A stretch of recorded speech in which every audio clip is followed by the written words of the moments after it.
Good evening and welcome back to the Space Shuttle Flight Control Room, where we're here now for our International Space Station Flight Director update. Kind of squeeze one in before the crew gets their wake-up call coming up in just 30 minutes now. So thanks so much for making your way over. Sure, I'll try to talk fast. Well, we'll get it in. I think it'll be all right. Okay, so we had a little bit of excitement overnight with the general purpose computer number 4 having some issues. How often do we see this happening, things waking up the crew in the middle of the night? Not very often, and we do our best to keep it that way.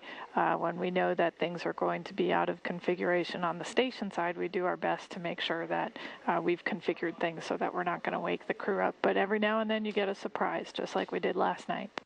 I guess that's one of the things y'all train for and everybody's ready to deal with. Yes, it is, and the team handled it exactly the way they trained for it. So it was dealt with pretty quickly, and we were able to get the crew back to bed right away.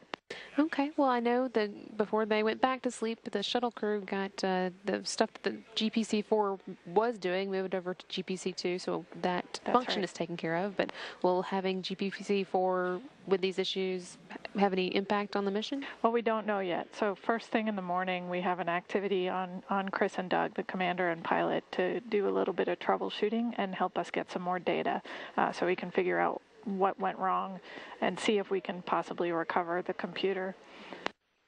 Okay, well, I guess after that, I'll have about an hour, I think, scheduled for that. Then there's lots more transfer work. Lots more transfer work today. We actually, because we woke the crew up in the middle of the night, we're letting everybody sleep in a little extra. And between that and the troubleshooting time that we've got scheduled, we're actually losing almost 6 hours of transfer time today. But fortunately, coming into today, we were 15 hours ahead on transfer. So the crew is doing really, really well in terms of meeting all the goals of the mission for transfer. So we ought to be able to absorb this impact today because of the failure. Well, with them running ahead, do we have enough work to keep them busy, or are they going to run out? No, we have plenty of work to keep them busy.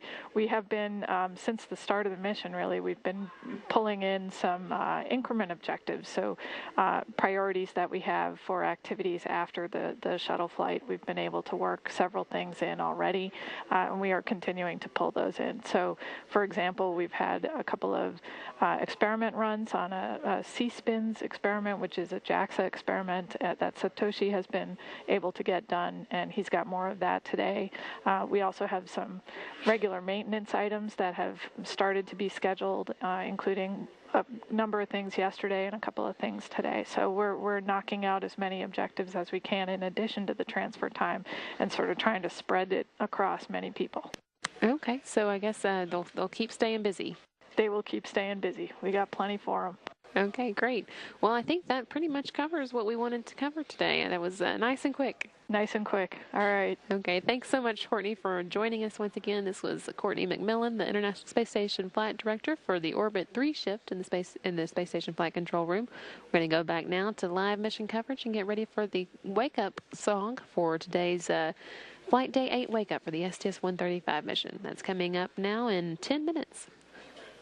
This is Mission Control Houston.